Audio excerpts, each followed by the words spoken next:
Ladies and gentlemen, thank you very much. We want to get the meeting underway fairly rapidly so that we can finish on time as usual. No, any place. We will begin with introductions very briefly and then get down to business. Just to anticipate the agenda, the last meeting we focused on what was going on the ground and under the ground. Today we're going to be focusing on what's going on the ground and above the ground, particularly the mix of uses that are being proposed: residential, commercial, civic, community, cultural, open space, etc. So it's a very full agenda because we are also going to look at the phasing of those uses as well as the impacts for better and for worse, the burdens and the benefits of the development on municipal services generally, education, public safety, administration, etc. So it's a very critical and full agenda, and we want to get to it as quickly as possible. So I'm Bob O'Brien, Director of Economic Development for the City of Revere and the moderator of the Development Advisory Group, and we'll start with Ed. I'm Ed DeVoe. I'm with the Beachmont Improvement Committee, and I'm also working with the Chamber of Commerce. I'm Bob Mara, Chief of Staff to Mayor Rigo. Jeffrey Dirk with Vanessa & Associates, Transportation Consultants of the City. Rafael Maris with the Neighborhood Developers and resident of Beachmont. I'm Alexis Smith. I'm a senior housing planner with the Metropolitan Area Planning Council. I'm replacing Emma Shore, who's moved on to a different position. Sylvia Chan, Director of Revere Cares Coalition, MGH. Vani Hewitt, Shirley Ave resident. Joe Masillo, Office of Speaker DeLeo. Ricky Serino, Office of Representative Rosalie Vincent. Bill Rogers, engineer, resident of the city. Ron Champo, I'm a member of the Revere Beautification Committee. Spiros Daljanis, I'm a resident of Revere and business owner in Revere. Tech Lang, Revere Planning Department. Craig Seymour, RKG Associates, part of the consulting team looking at the social and economic impacts. Doug Mans from the HYM Investment Group. Tom O'Brien, the HYM Investment Group. Matthew Murata, resident and founding partner of Global Value Advisors. Kathleen Heiser, resident of Beachmont and president of the Beachmont Improvement Committee. Debbie Santiano, Revere Conservation. Jerry Visconti, Revere School Committee. Paul Dakin, former superintendent of schools, Revere resident. Carol Tarr, Revere School Committee. Dan McGuire, former school committee, Revere, Beachmont taxpayer. Joanne McKenna, president of the Friends of Belle Isle and a Ward 1 councillor. Dimple Rana, Director of Healthy Community Initiatives, City of Revere. Ira Novoselsky, Ward 2 City Councilor, covering the Shirley Ave area. And other important people in the room, starting with Paul. Paul Rupp, Development Consultant of the City. Debbie Pesca, Assistant to Mayor Rigo. Linda DeMeo, Mayor Rigo's office. Nick Romano, Mayor Rigo's office. Matthew Littell, UTIL Architecture and Urban Design. Sue Woodcock, Revere Journal. John R. Correggio, former city councilor, retired fire lieutenant. Hal Abrams, resident. Robert. Bob Eulig, Halverson Design Landscape Architects. Jeff Heidelberg, Beals and Thomas. Anthony Polidoro, CBT Architects. Marwan Omar, CBT Architects. Kishore Varanasi, CBT Architects. Brian Hochleitner, DLA Piper. Mike Borowski, the HYM Investment Group. Kate Casey, the HYM Investment Group. Seamus Joyce with the HYM Investment Group. Silmar Bueno with the HYM Investment Group. Al Rain, AECOM, member of the peer review group. Thank you, everyone. As always, a representative and distinguished group. And we are running no more than 10 minutes behind to begin with, so without further ado, we'll get into the substance of the agenda.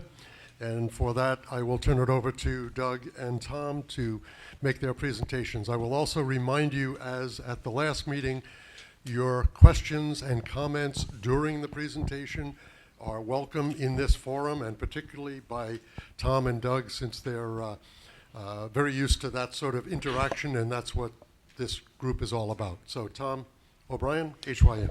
Thank you, Bob.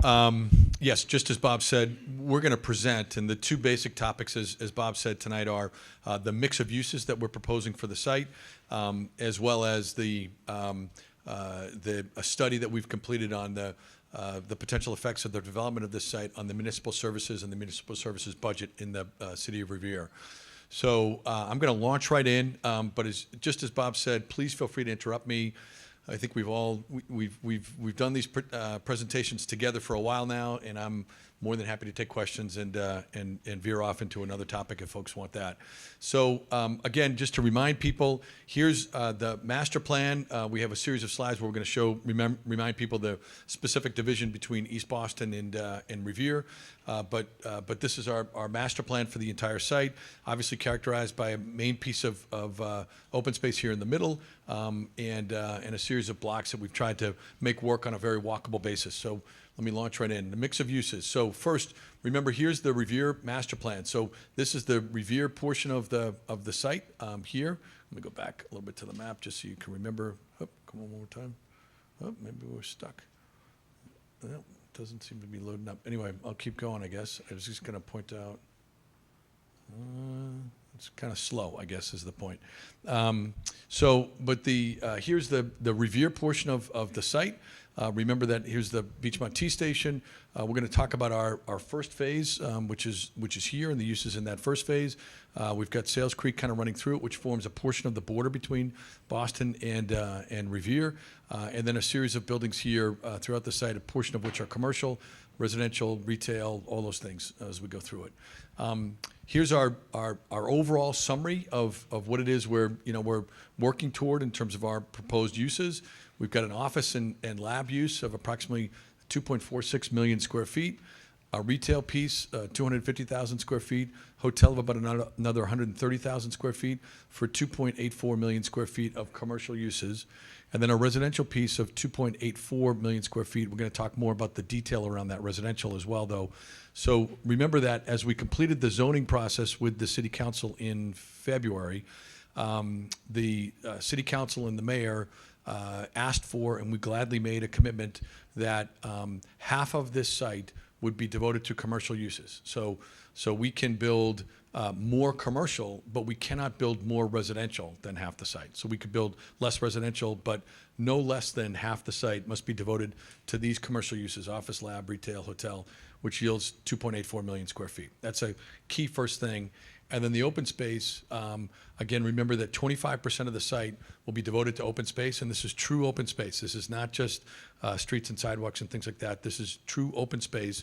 And so the 25% open space yields 13 acres of open space just in Revere for that piece of it. So again, to make the point, the office and lab, these blue pieces here, these blue buildings, these are the office and lab uses as well throughout the site, but could exceed 2.46 million square feet.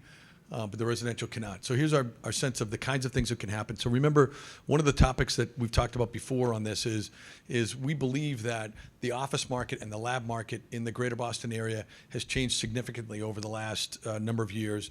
And so that it is, we believe it is absolutely possible for us to get a high-end tenant. Obviously, the tenant that's on everybody's mind these days is Amazon, where are things in that?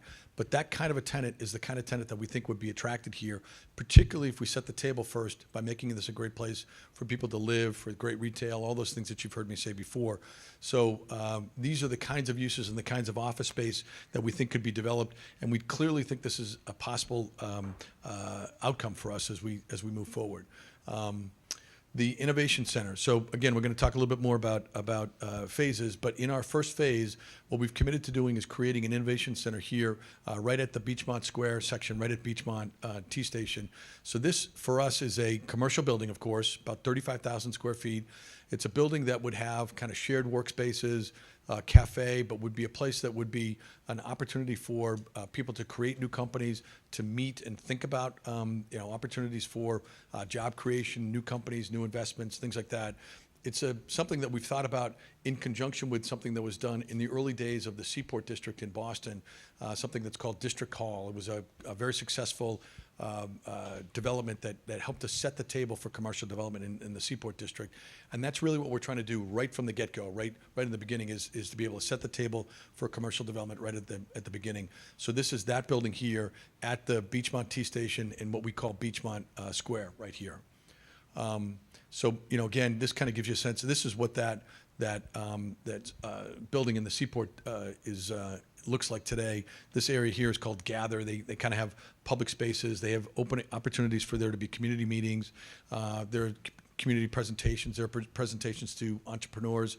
There's all kinds of changes that have happened to the workspace. I won't go into detail of companies like WeWork. I don't know if people have heard of this company, but there's WeWork essentially provides space on a temporary basis, but it's not just space. It's a whole experience of being able to participate as a young company in an atmosphere in which other young companies are growing and need additional services, and they build networks. It's really great in terms of how the workplace has changed. And this space kind of gives you a sense of how that all operates.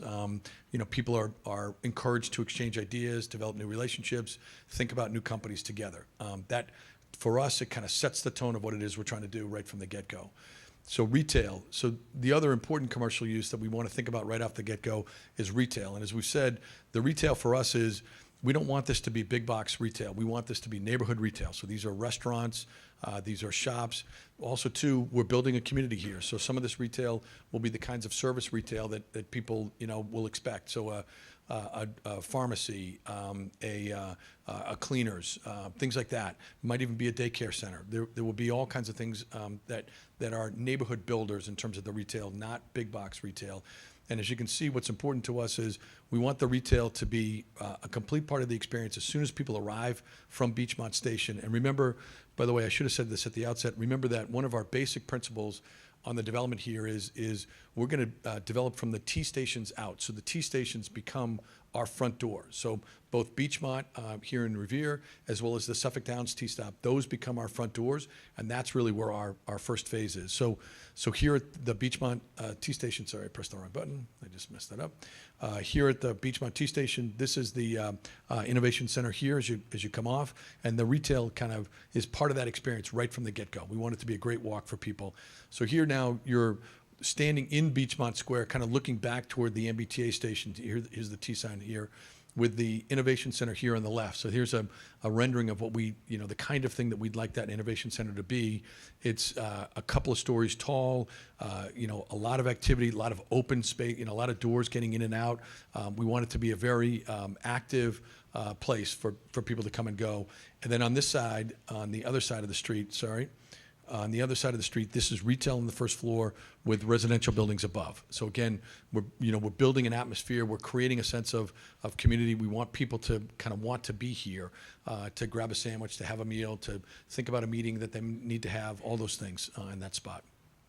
This next slide kind of shows a little bit more of that Main Street retail district. So as you follow that retail along past that initial Beachmont Square, this is the retail district as you move along that Main Street. Remember, one of the other basic principles for us is we'll connect Beachmont Square over to what we call Belle Isle Square over here at Suffolk Downs T Station with a retail corridor. It'll be about a mile long, by the way. I mean, it just, the size of the site, remember, to go from Suffolk Downs T Station over to Beachmont is about a mile walk. But we want to connect that with retail all the way through. So this is a portion of that Main Street retail district as you make your way down that walk. And again, neighborhood retail. So these are what we would call precedent images. So this is the kind of thing we want to produce to make this retail attractive. Outdoor seating, particularly on a night like this, for the cafes and for the restaurants. Outdoor festival opportunities for people to kind of, again, be part of this community. We want it to be really interesting and exciting for people to want to be here. What we're trying to do is build this, and we've talked about other examples, other things that you can think about in your life that you see happening in other parts of the city. But what we're trying to do is build an atmosphere that is a very attractive place for people to want to be. That's the key thing for us. So retail plays a key part of that as we think this through. Hotel. So we do, and this is in phase one, we do contemplate a hotel here on the space that's right across from Beachmont T Station. Now, the hotel business right now in Greater Boston is really strong, and there are a variety of hotel financing entities that want to come on board and kind of do a hotel straight away. We've said this to Bob, we could probably do a hotel tomorrow, but our preference here is to make sure that this is a hotel that is a really special hotel. So we want this to be something that is a relatively high-end hotel. I mean, we're still kind of building something here, so it's a hotel that would reflect the fact that we're building something, but it's got to have great retail. It's got to have a really nice presence associated with it. It's got to have a really nice kind of way about it, a great vibe around it. And so we want that hotel to be right here at Beachmont. And that's a hotel that we think can really, again, set the table and make this a really open place for people and place where they want to be. So again, here's some precedent images of the kinds of hotels that we're thinking about. These are hotels that we've toured and thought about. Some of these are in the Seaport District as you think about it. Many of the hotels are characterized by really great first floor spaces, really terrific open spaces, an interesting restaurant, an interesting bar, all those sorts of things. That's important for us to get right out of the get-go. The residential buildings. So there will be, remember, no more than 2.84 million square feet of residential. And as the site will be built out in phases, there will be a first phase that will include residential and some of the commercial, as I said. So these are the residential buildings in yellow here as you think through the site. And again, the first phase is in this stretch. I think we've got a slide that we're going to show that. So residential unit mix. So this is something that's going to matter too. Doug's going to do a part of the presentation on the Municipal Services effect and some of the work that we've done on that. Bob? Could I interrupt you for just a moment before you move on from commercial to ask a question about the other side of the commercial uses? Clearly, the kinds of uses that we're talking about are the kinds of uses that we have long been saying we want and need in Revere. But the other side of the commercial mix are jobs. And the jobs in this case include construction jobs, management and maintenance jobs with regard to the properties themselves, and jobs in the offices and in the labs that you will be building. Is it fair to assume that Revere will have the same type of preference for jobs that Boston has on the construction side, on the management side, and can we look to you to support our workforce development efforts in Revere and in Boston to make sure that our clientele, our constituency, our children can accept the kinds of jobs that are available? So first of all, we would love to do that. That would be terrific. And if I could, Paul and Carol, I'm going to embarrass you guys for 1 second because we just met the other day on this. But so first I would say on the construction job front, as you know, Bob, in Boston, there is an ordinance in Boston that requires very specific efforts to try and fill construction jobs in Boston with Boston residents. There also is a very specific ordinance around trying to fill construction jobs with women, people of color, and people of underrepresented groups. I'm going to come back to it 1 second, Counselor. So we would be we're well practiced at doing that in Boston, so it doesn't create any additional burden for us to do that as well in Revere, which we'd be happy to do on a voluntary basis. So we'll go through that program with you. I would say, in addition to on the permanent job front, we scratched the surface of this when we had our meeting the other day, but we would love to participate, particularly if an Amazon comes, right?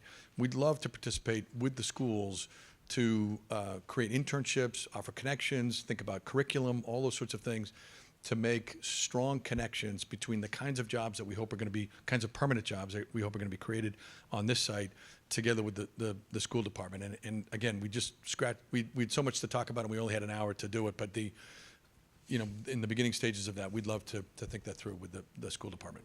I think in the direction of our counselor, I saw you raising your Joanne, hand. and also we are joined by our district council, our at-large councilor, George Rotundo, who's also the chairman of the subcommittee on zoning. I just saw Councilor Rotundo raise his hand. I didn't want to, if you had, okay. Yes. I always ask questions, so. When you talked about the hotel, one of the things that is lacking in Revere is reception rooms for proms for the kids, for weddings. Is that going to be a part of the hotel? We would love to. So you raised that with us early on. So you're right, and that's definitely something on our list to make that work. So we would love to do that, to make that. I mean, part of the restaurant piece is to hopefully create some gathering spot. You one of our first meetings, you said to me, there's not a place to have a first communion celebration. There's not those sorts of things. So we'd love to try and figure that out. Thank you. Yep. I do not want to interrupt. I believe. Did you have a question, Carol? I don't want to interrupt you. Okay, No, I didn't. I was just drawing them in because we did that meeting Oh, the okay. other You're day. acknowledging. Very good. First of all, excuse my appearance. I just got out of work. With that said, No problem. I wish I was dressed like you. It'd be way more fun. Scrubs. Yeah. Nonetheless, you talk about the Boston residency ordinance in particular. I think the formal name is the Boston Commission. Residence Jobs Program. I think that's what it Okay. is. Yep. And I think that was enacted in 1985, subsequently updated, Yes. etc. Yes. I'm going to try and implement something very similar here in the city of Revere. We did something in the past on the Tom Ambrosino in which it was under the guise of school construction, and it was a very good program. In fact, carpenters, the laborers, and all the other unions had partake within these programs. And in fact, many of the people that live in our community were able to work in their community and build the schools that are here today. For me, I noted within this particular document that you scale up between 400 to 2,500 FTEs within this possible project. My question is actually twofold. One, in surmising the first part, would you be using a company, say, like Moriarty or something of that nature, which I've known you've used in the past? Yeah, we've not chosen a general contractor at this point, but we would try and, obviously, we intend to use a very responsible general contractor with whom we feel comfortable that will implement the program. I mean, that's a lot of what it falls to, is you're right. The general contractor is responsible for So you the reporting understand where pieces. I'm headed, Totally knowing get the it. contractor, Totally of get it. course. Yes, yeah. My concern is I want to ensure that community standards are upheld, that whoever you do hire has a responsible training program, a bona fide pension, things that ensure that, quite frankly, labor has a seat at the table. I know in Boston, for the most part, what happens is many of the developers, they develop 100% union within the Boston. They take 10 steps over the line into Revere, and it tends to be a struggle. I hope that is not going to be the case here. And I just want to put that up on the table, because I would expect and I would hope that, just because you're walking 10 feet across the street doesn't change the economics of employment. Well, the challenge we face, Councilor, and you pointed out, right? So we when we go to build these buildings, we're competing with other buildings that are getting built, residential buildings and the like, right? And to the extent that those other buildings are built on a low-cost basis, that's the challenge we have, right? But you've gotten to know us a little bit, and you can ask about us in downtown Boston. I have. We've always been, throughout our entire history, very responsible developers. The challenge, again, we're going to have is the competition that we are up against. There's buildings right across the street that are not built at union pricing, right? I mean, and that's the challenge with us. But we're going to do everything we can to make it all work right. And for me, I would just say, as blunt as possible, my expectation would be, if you're building union in Boston, my hope and desire would that you would build union here in Revere. And that would be my expectation. But again, obviously that's going to be in your domain. Well, again, please hear what I'm saying, which is we are ready to do that. The challenge we face is it's an uneven playing field today, right? That's the challenge we face. So we work only with the the Moriartys of the world and people like that. That's what we do. So, and that's the place that we're most familiar. I guess let me say it that way. From my perspective, I would look favorably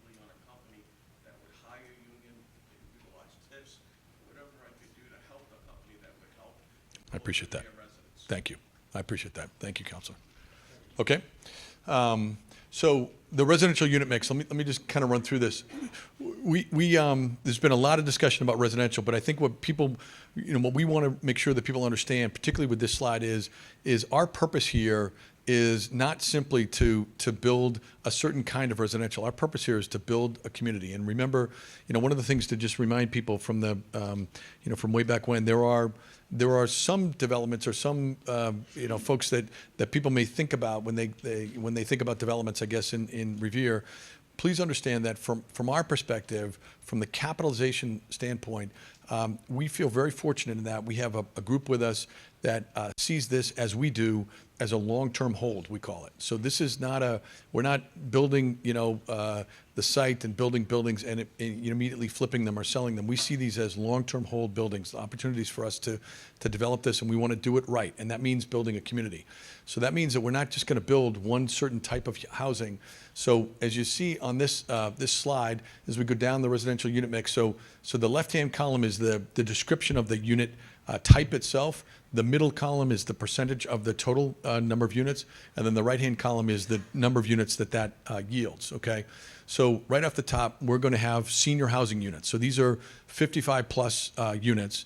These are age-restricted, and they typically do not allow children as well. Now, I'm 55 years. I know. I see you laughing. I'm 55 years old, and you know what? I have an 11-year-old, so I'm not allowed in this thing, right? But they are age restricted, and frankly, we think the senior housing piece is going to be very popular and is going to be a really good strategy for us because frankly, we think there's a lot of empty nesters who do not want to leave this community, but who would like to go into a place that has services and a newer building and all in a vibrant retail mix and all those sorts of things. So the first is senior housing units, and then there's a mix of those different types of senior housing. So there's studio units, 1 bedrooms, and 2 bedrooms in there as well. Okay, then we're also going to develop condos. Okay, now condos, just to be clear, condos are in many respects, sort of a preferred route for us, but they're very difficult to finance, even today. So you have to set the table first to make it possible for condo investors or condo financing entities to feel comfortable that it can work by first building, rental apartments. But our intention is to build as many condos as we can. And at the very least, as we sit here today, we estimate about 31.5% of our total units will be condos. And again, there's the mix: studios, 1 bedrooms, and 2 beds. And then that leaves us with apartments. So approximately 58.5% of the total number of residential units will be apartments. But we're also committing, which we've heard pretty clearly from the City Council, that we're not going to do 3-bedroom apartment units, which is hopefully going to be an important thing, I think, as we think about the school's impact and other pieces on that. So again, here's the uses for apartments, for studios, 1 beds, and 2 beds on that. I'm going to look at Doug real quick. Did I miss anything on this slide that I should mention now? Okay. So here are kind of the residential precedents. So again, remember on our residential development, the way we think of this is, so we have our capital partner with us is what we call an institutional capital partner. And as we move forward and we bring in other institutional capital partners, these are life insurance companies, pension funds, those sorts of folks. So the kinds of financing that we're thinking about is these are people who see these as long-term investments, long-term holds in the same way that we do.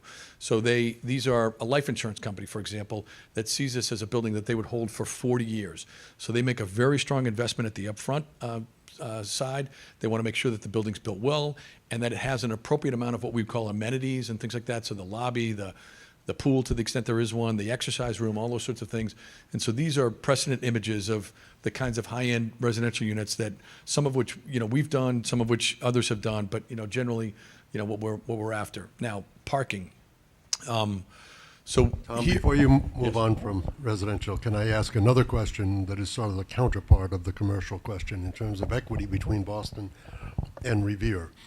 There is an inclusionary zoning. No hard questions, please. Yes, there's an inclusionary zoning requirement in Boston, as we all know. Yes. We do not have an inclusionary zoning requirement in Revere.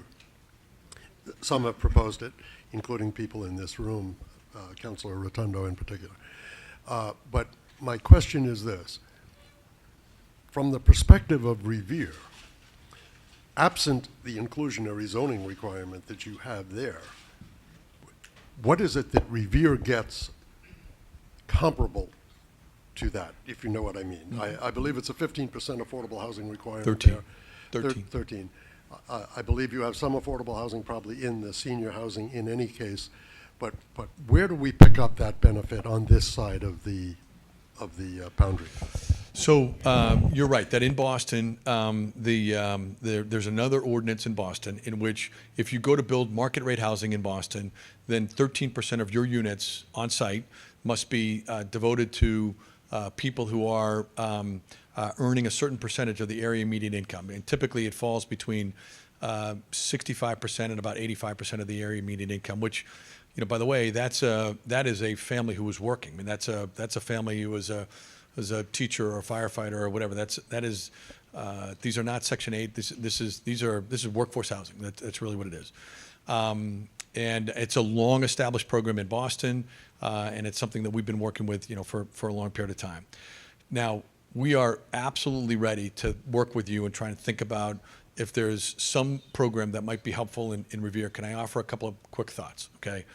The first thought is to Councilor Rotundo's point that on the union build plus this piece, going into this, okay, we obviously underwrote a project that we thought had a certain number of assumptions. And so as we go to build this project and we go to build an innovation center, remember we're building all the roads, we're building all the parks, everything below the roads. We're doing all the water, sewer, all those pieces. That's all on us. At the end of the day, even the care and upkeep of the roads over time, that's still on us. The revenue from the water, the revenue from the sewer, all that stuff goes to the city. All those pieces you'll hear Doug talk about today. So we have a budget for all that, okay? And so for us, there's only so much room in that budget. So if you say it's got to, the costs have to be the same costs as you build in downtown Boston, or if you say, you got to do the same affordable housing, the costs, outweigh what we can do, right? So I'm saying all that. You've all have gotten to know me. Bob has known me for a long time. We are never going to sit here and overpromise you something that we can't deliver on. So that's kind of as a key piece, all right? But we are absolutely ready to sit with you and think about this. And this is my second major thought, which is, in general, what's happening in the greater Boston area is it's sort of a good news, bad news, right? So, we have a tremendous amount of job growth that's gone on in Boston, and we have a significant amount of population growth as a result of that. So those are good things. If you live in St. Louis, you're desperate for that, but it isn't the same. So it's happening here in Boston, which is good. But what that's creating is a huge amount of pressure on housing because we've not built housing as a region at the same pace that we've created jobs. And frankly, we haven't invested in our transportation system either, but that's a different issue. So now we're at the point where we needed to have built housing years ago, and now, we've got new jobs. The housing is not been built on the same pace, and so as a result of it, pricing for housing has gone way up. So the challenge is for longtime Revere residents or for the sons and daughters of longtime Revere residents, I'm sure they're having trouble finding housing that is affordable to them.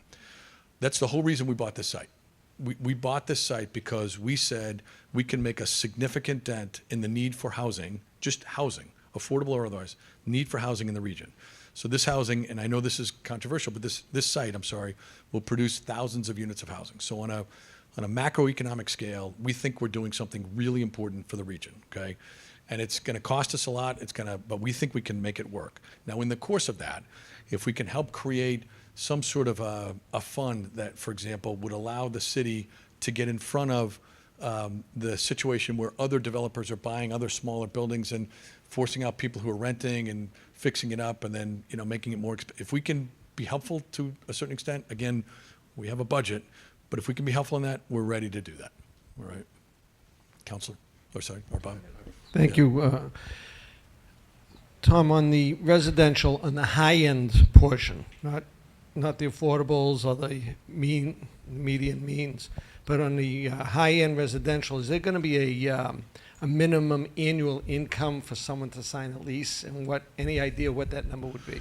I don't know yet, but there will absolutely be. If your question is, are these professionally managed buildings where people sign a lease, and it's, absolutely, these are professionally managed buildings where, people have to sign a lease. They have to not only have a minimum income, but the income must be verified. Their job status must be verified. In some parts of the greater Boston market, there are sort of guarantees that are starting to creep their way into the market. So all those things would be absolutely, part of this. Yeah. Hey, Counselor. Hello. Again, going back to the issue of inclusionary housing, as you recite that the 13% in Boston, having looked at your submitted documentation to the BRA for Bullfinch, Seaport, as well as North Point, it specifically points out, in particular, what apartment to what end, as far as the inclusionary division are within those projects. And I do agree with you that downtown Boston is certainly not Revere, but East Boston is certainly not downtown Boston. And when you take a look at the comps, the economics are very similar in East Boston than they are in Revere. Pretty similar. In fact, knowing the cost of the land that you bought, and the acre cost in Revere is actually significantly higher than what you would pay, or what you did pay here. My point is we have an aging group of people, and we also have a group of people that, as Bob pointed out, workforce housing, that will require that. What I'm questioning is the tone is, you're not talking about actually inclusion housing, I'm suspecting, but perhaps apportionating some type of funding in order to help with that in the future. Is that what you were trying to point towards? Yeah, a couple of quick thoughts. So first, when you compare downtown Boston to here, let me just pick one example, okay? So we're building a residential building right now at a place we call Bullfinch Crossing, which you and I know as the Government Center Garage, Yep. right? So, but of course we call it Bullfinch Crossing because we're trying to change the image of that. Now that building, just to give you an example, okay, that building, now it's a different world. It's a 45-story building, but that building is going to cost us $800,000 per unit. So if you just break down the costs and break it down on a per unit basis, it's going to cost us $800,000 per unit to build that building. Really expensive to build it. Now we think that works though, because the rents for that building can be $5.20 a foot, right? Now you come 12 minutes by Blue Line here, okay, and the rents here drop all the way down to like $3.10 or $3 and maybe 15 cents a foot, all the way down, okay? Now, you're right in that, gee, you throw a blanket over this portion of East Boston and that part of Revere, it doesn't feel that different. The one thing I would say, though, is remember, this part of East Boston is totally untested. Remember, we went through a long period of time. I've been doing this for a long time. We went through a long period of time where we could not get developers to make the numbers pencil out on the East Boston waterfront. And suddenly, in the last 5 years, in the East Boston waterfront, Clipper Ship Wharf, the development at the Real House, there's like 2 or 3 that have been done, right? All of which have been done. But the costs are tough on that, right? As they start to rise up. Now we're not even on the waterfront; we're on the other side.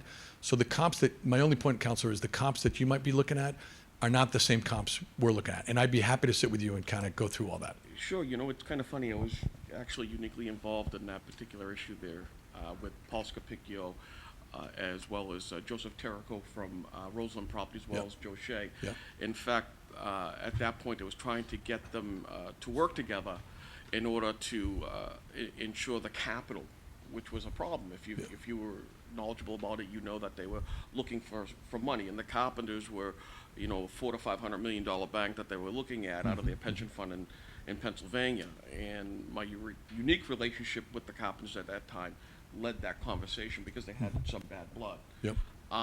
But again, the numbers don't change. The comps in East Boston and Revere are very asimilar. Granted, down towards the pier, They're really it is not dramatically different. They're really. That's all, my only point is, Counselor. They're really not. But I don't want to burden everybody with this whole. I'm happy to come sit with you and go through it all. I'm happy to. Clipper Ship Wharf is not this project that's being built on the old Shaw site. It's not the same. 2 different worlds. I'm just telling you that. But I'd be happy to sit with you and think that through. Very good. Yeah.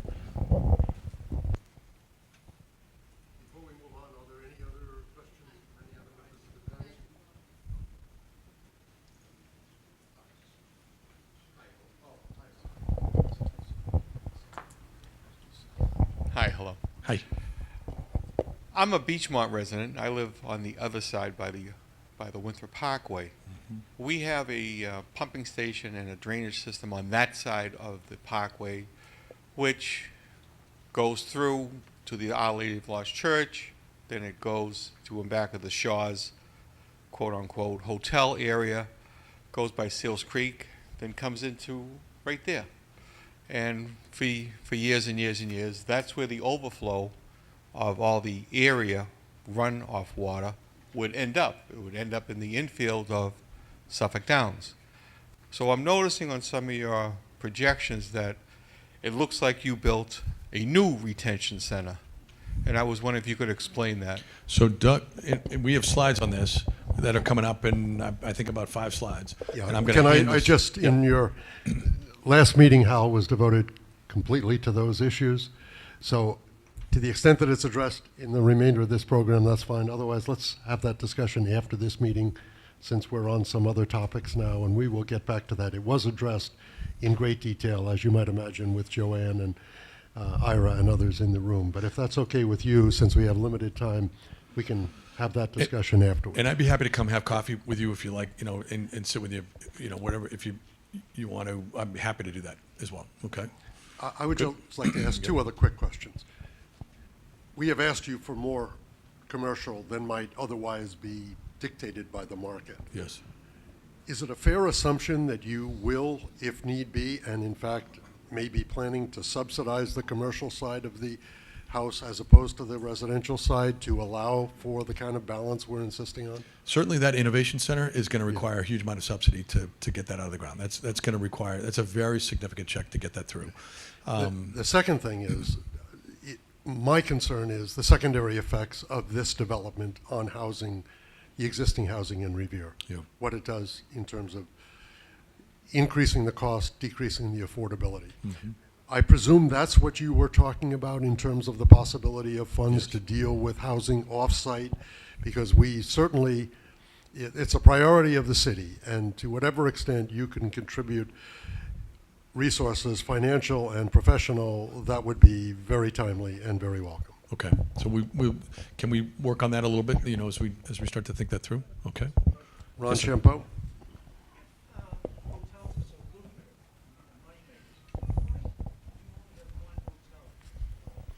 Well, I think, again, what we're trying to do is build. Tom, you want to repeat that question for those that might not have?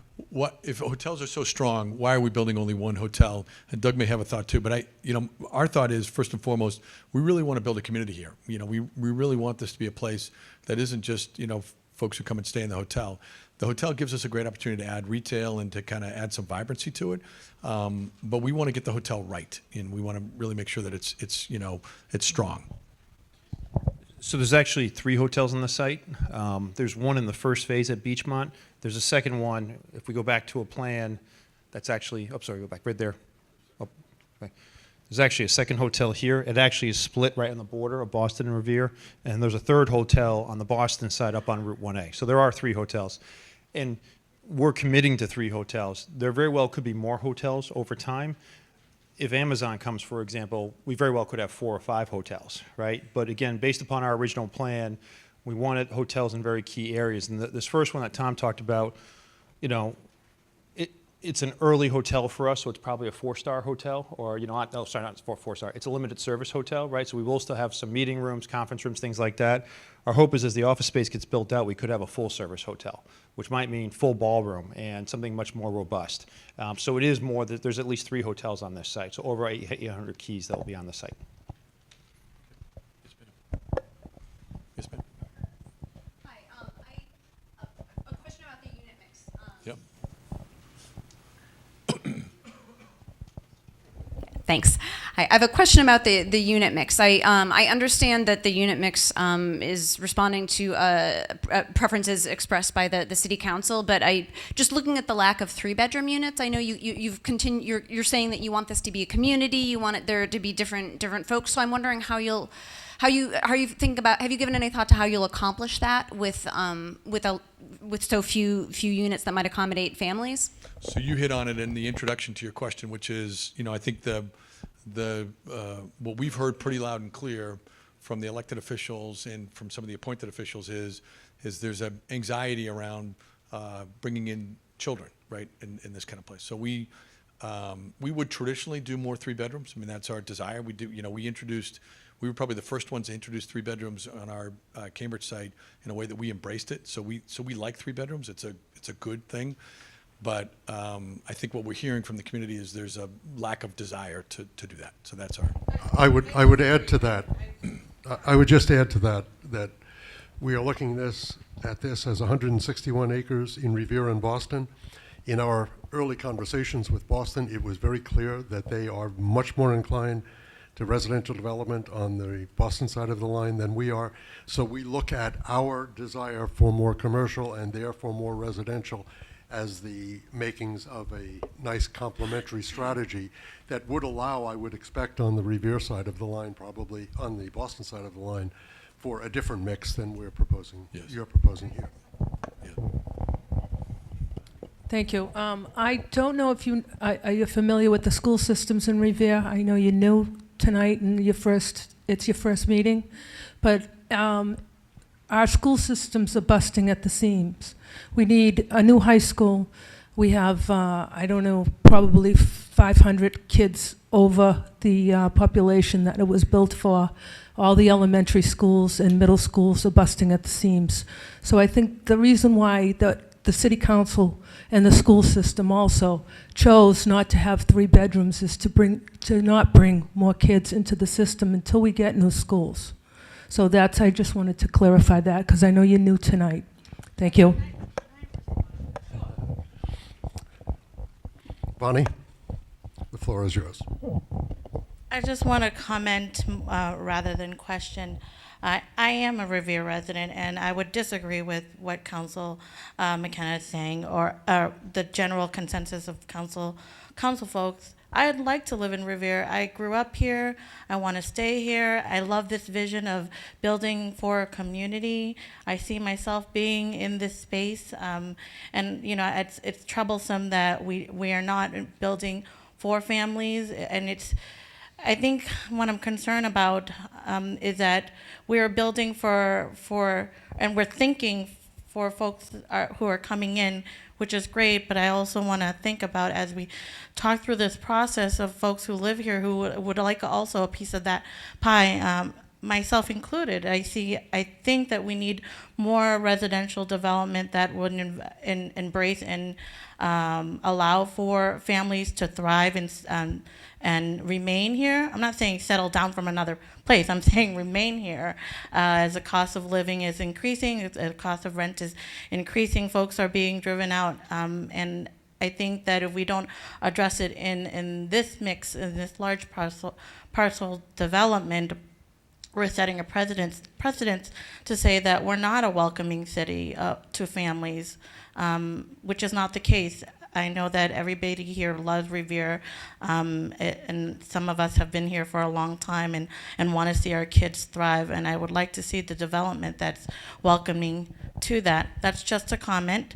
And while I have the mic, I wanted to also kind of talk about the Innovation Center. I really like a fab lab. I like the thinking around that. But what I hear a lot in the community is that folks in our community need trade skills and need a workforce development center. I think in the peer review, it might have been Paul who had mentioned the Innovation Center as being visionary, and I think that's great. For a city of Revere, we need we like vision, but we need practical solutions to the issue around employment and lack of employment activities, opportunities for our community members. And I would really like to understand, who is the Innovation Center for, who can access it, who's managing it, and how can we really start to address the gap of lack of employment for our community members in Revere?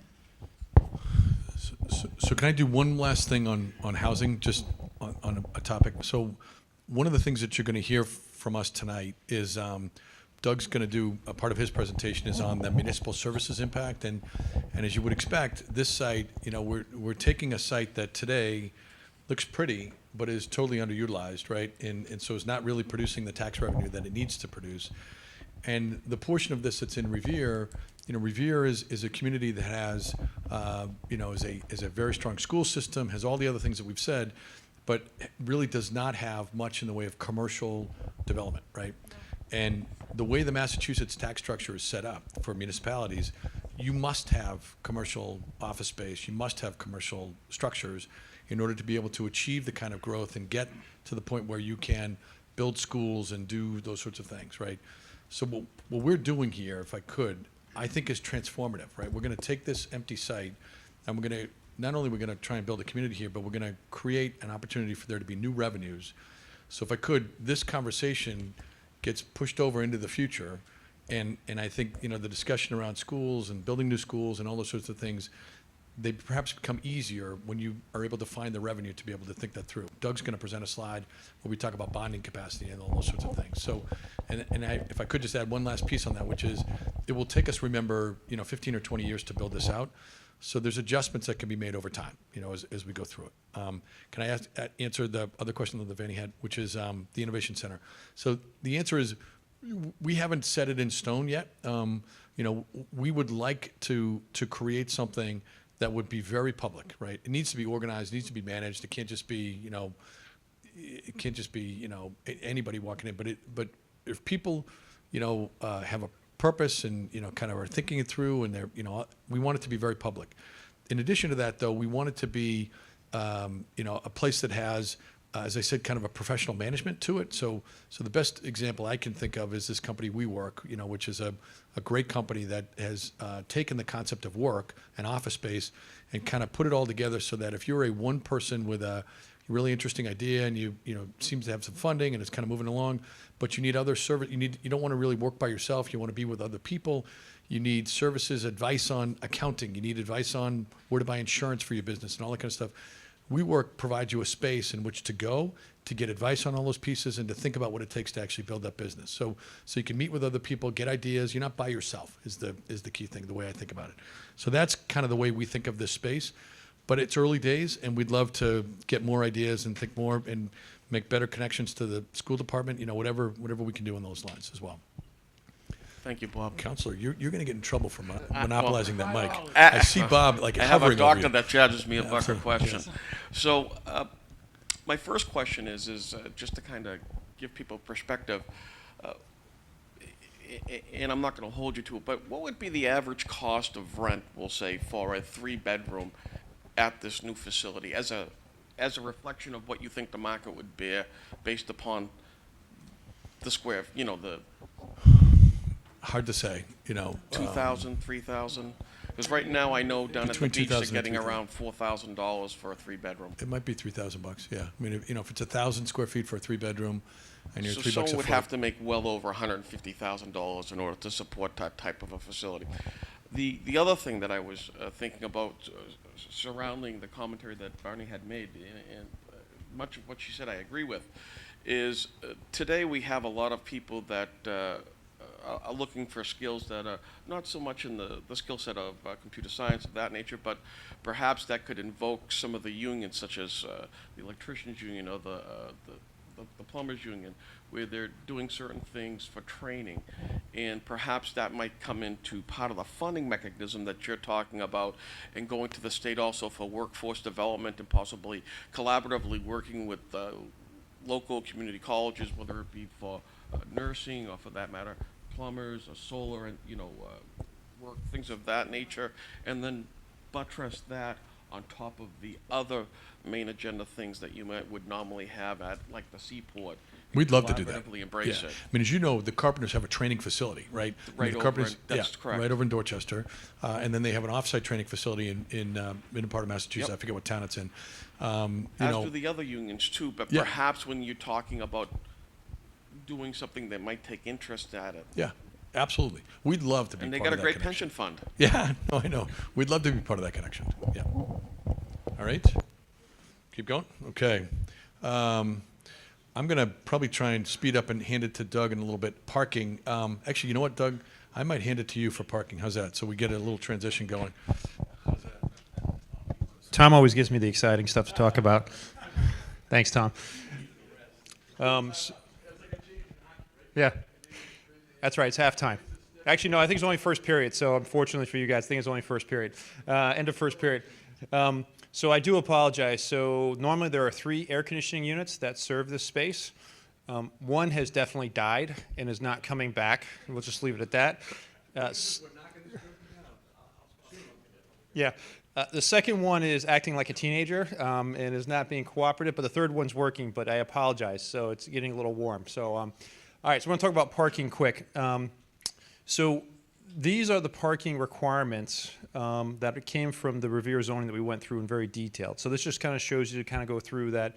For the residential, we're required to have one space per unit for the studio. I think actually this is a mistake. I think it's actually one space also for the one-bedroom units, 2 spaces for the 2-bedroom units, and then 2-bedroom dens or greater are 2.5 spaces per unit, right?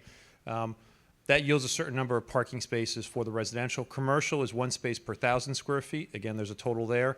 Hotel is 0.5 spaces per key. Again, we're right on the blue line. We also get a lot of people who are coming from the airport, you know, Ubers and taxis and things like that. But that's 0.5 spaces per key. Retail is 1 per 500 square feet. And then there's a restaurant ratio too as well that gets into more detail, but again, really robust retail parking. One of our goals though is not to overbuild parking either. So as you guys can imagine, we'll talk about shared parking in a second, but our commercial garages are largely vacant because all the employees have gone home. So we'll be using our commercial garages to provide some overflow parking for the residential uses, the hotel, and retail. So the retail and commercial garages work really well. So at night when all the employees go home, we get some retail people coming in that either work there or looking just to go to the restaurant or things like that. So shared parking will be used. All of our parking will be within enclosed garages. So there's no surface parking lots when this is fully built out. Everything's going to be inside the buildings. There may be some temporary surface lots in the earlier stages of the project, but really when we're fully built out, there's not. And we are going to be doing some extensive on-street parking, which will be probably time controlled. So the idea of 2-hour parking, 3-hour parking for 2 key purposes: to get people to actually come here to use the retail and also the open space. And so some people may be simply 8 blocks away in Revere and may want to drive here and go to a restaurant or go to the park, so it's very important from our perspective. And this just kind of shows you, again, just some precedent images. So we will be having electric charging as well, too. So one of our first buildings, you know, we put in charging stations. We also have preferred parking for electric vehicles as well, too. So we look at those types of things. This just quickly shows you, so here's the site plan. This is just showing you which buildings have 1 level of below grade parking. So some of our buildings do have 1 level below grade parking. It's only 1 level because we are pretty close to the water table, so we can't go down too far. That's what this is just showing here. And then this is showing above ground garages that are wrapped. So this is like a 2 or 3 level garage inside the building that then is wrapped by uses around it. You know, there are portions where it may peek out on a side street. But for the most part, the goal is that it's being wrapped and surrounded by, because we do have to get into the garage at some point, so there's one side of it. And then the purple is showing you the on-street parking that exists through the site. So for example, and if we showed you the whole image with Boston, there's on-street parking, again, controlled, and this is not resident park, I mean, like, not for our residents, it's really for visitors to the site, so it is controlled parking, so that someone could literally drive, park, and go into the big open, you know, central park too, which is really important. All right, this is a very it's not meant to be very complicated. This is just showing the shared parking concept. This is basically showing time of day from 6 a.m. to midnight, parking demand of different uses. So what you're seeing here, the blue, for example, is commercial office, so which makes sense. So as people start coming to work, the garages start to fill up, and they stay filled until the end of the day when they empty out. Residential is the other way, right? So residential is full in the middle. Well, some people are early risers, so you may have already left before 6. But the idea is that for residential, it's different, that the parking, people leave their garages and they come back at night. The reason that this delta is what we call shared parking. It means that 1 space in a garage could be serving 2 people. So the idea is that there's some opportunity for us not to overbuild parking. We also believe parking over time will change too, probably as well. So car ownership rates are actually starting to drop. And so we don't want to overbuild parking as we go forward, but again, it just kind of shows you how we can use shared parking for this. We're going to be monitoring parking as we go through the build out. So when we finish our first phase, we'll be able to come back to the city of Revere and as well as the city of Boston and tell exactly where, okay, so we built 1,000 spaces, we're only using 800, and here's exactly who's using them and how they're using them so that we can actually evaluate as we go forward, because parking for us is a lost leader. We don't make money on parking. In fact, to build this space is very expensive, especially when you start enclosing it in a building. It's not very efficient from our perspective. So it's just very important. So we weren't trying to be efficient with that. Sorry. Yep. You showed us the list before of what the parking requirements are. Correct. Are you building, that's the exact number of parking spaces you're building, or are you building more than that? No, so we're building this number of parking spaces. Okay. Does that count the spaces that you have on the street? It does not. Okay. So the on-street parking is separate, and I don't have a count today, but we're definitely in the, I don't know the exact count today on the street. But I'm wondering if you've done your estimates about how much parking you need separate from the requirements. Yeah, so and that number is maybe lower than what the requirements are. Correct. So we spent a lot of time with the city of Revere earlier on. We went through these parking ratios. We're actually very comfortable with commercial, hotel, retail, and restaurant. We could be on the higher side today for the residential. So that's part of the reason why we want to use shared parking, so that we don't overbuild in the buildings, but we can still provide these ratios on the site. So we do sites right now, so like North Point in Cambridge, we're only building 0.5 spaces per unit in North Point. It also helps that a lot of those units are studios and one bedrooms, as they are here too as well. We probably are hitting that 0.5 ratio pretty easily. We don't have much more demand over that. Today, this is a little bit of a different market in the earlier phases, right? So we're comfortable with working with the City of Revere that the earlier phases, this might be closer to what we see, or closer to one space per unit. But as we build this out and becomes a true mixed use, we think these parking ratios are going to decline. And so that's where we've worked with Bob and the city, that we'll come back after the first phase so that we can actually show real data of this site. Because the one thing that's hard to show right now is that there are other Revere apartment complexes today that probably definitely need over one space per unit. But it might be because they're distance from the Blue Line station, or they're not as close or urban oriented. And we also know that parking is a very sensitive issue for the city of Revere, making sure there is enough parking so that our residents don't suddenly end up on Shirley Ave or in the Beachmont neighborhood. Now, by the way, I think we said this before, we can't get Beachmont's parking stickers, so we can't end up in your neighborhood anyways. Which was also something else too that was funny. We did the government center garage. Where's Dino? I don't know if Dino left, but the biggest issue for the north end with our government center garage project was, first, they wanted to know if our residents could get a north end parking sticker. And the answer was no, because the line is on the other side of the street, so they were very happy. So I think that's really important. I mean, you said that parking is a loss for you, obviously, so you don't have an interest in building it. But I think there are some factors here. One is, sort of the future is that we will need less parking. And so if you overbuild the parking, I don't know how easily it is for you to repurpose it, and there could be much higher and better uses for the parking spaces. That's one. And the other part is, I'm actually really concerned about traffic in the area, and the more parking you build, the more driving will actually happen.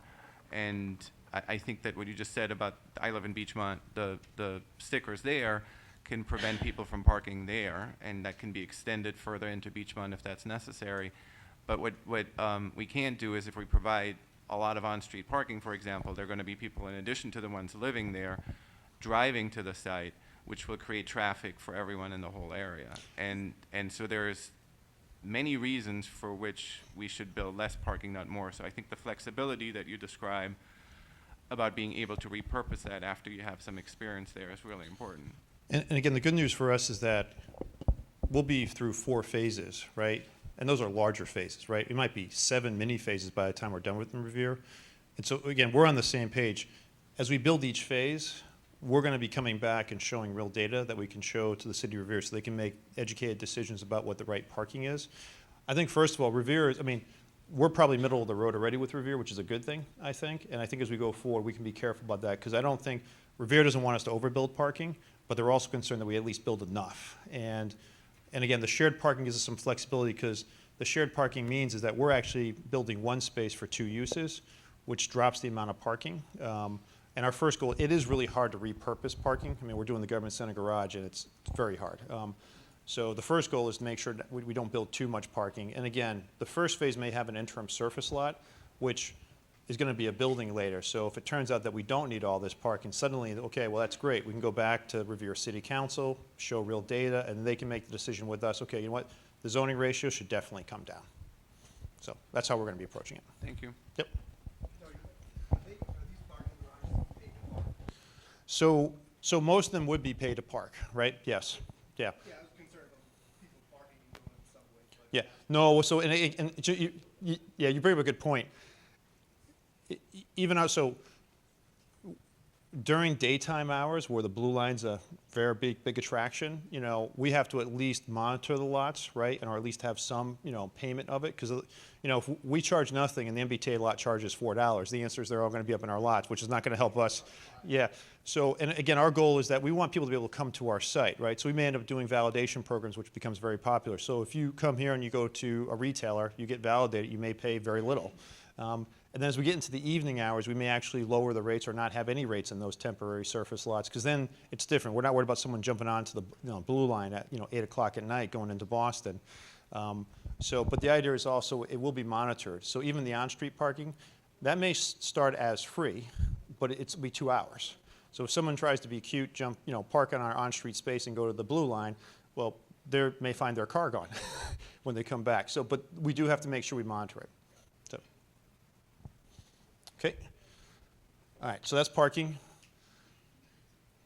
Oh, I'm experiencing Tom's thing. So another type of use, and we've talked about this, civic uses, which is very important because it's not just about uses like office, lab, hotel, and retail. It's also about combining civic uses. So we talked a lot about this. We have the plaza, we have the innovation center, we have this outdoor performance theater, and then in Boston there's actually a civic plaza and there's also another plaza. So there's actually 3 spaces in Revere that are really important from our perspective. And this just zooms in to show you what it is. And now this is not getting into, and I'll get into a second, there's also a lot of open space, which is different. This is really purposeful civic type space we're looking at. So this is on the Boston side. This is kind of a civic plaza renting. There'll probably be a community room as part of this, very similar to the Innovation Center that we're doing. Here's that outdoor performance theater.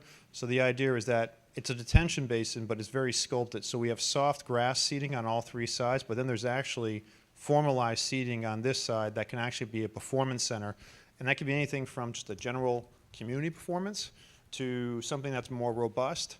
But again, this is a publicly accessible open space. And we've already had some good comments about, making sure that we get appropriate power and other things, whether it could actually be televised, but also that it actually has, setups for microphones and speakers and things like that, so that there's an infrastructure to it so it can be used. Beachmont Square, so again, here's the Innovation Center here. Here's that plaza space. That's the blue line in the background, ground floor retail. This is the hotel, actually, right above. And again, in the Innovation Center is going to be a series. There can be some retail things, but there's also a community meeting space as well, so again, very interesting. And this is the kind of civic plaza precedent. So we're going to have a fairly large plaza area. Now, it's hard in the scale of this map because it looks small in comparison to the site because the site's over 50 acres. But the idea is that we could have a farmer's market. We could have food trucks. We could have small festivals. And in the beginning, it might start very small. It just might be Fridays and Saturdays, right, type of thing. But the goal is to be able to program it and really engage with the community because there's a lot of different community groups that may want to use this for different things. And the idea is to really have this a place where they can really use it. As part of that, that does become expensive. So for us in the plaza, that means we're providing electrical outlets, we're providing water hookups, we're providing places for trash removal, things like that. So it's a much more robust, it's not just simply a plaza and it kind of works by itself. It becomes a heavily programmed type plaza. Counselor. Can you build in that area? I'm sorry, was that? Are you able to build in that area? My understanding is that there's some issue with building there. Yes. Well, so yeah, a couple of things. So we'll show you too. So yeah, so portions of the site are in the floodplain, okay? We are allowed to build in that floodplain still. We are raising, we'll show you in a little bit, we are raising other portions of the site, but we still have to get back down to existing grade over by Beachmont Station. My question is, would you ever consider putting like an amphitheater there like they have at the seaport? They have the center where they provide music and other events. That's why I'm asking. Yeah. If I'm being redundant, I apologize. Yeah, no, and I think this is our outdoor performance theater. That's meant to be a performance theater on the site, and then we also have this Beachmont Square.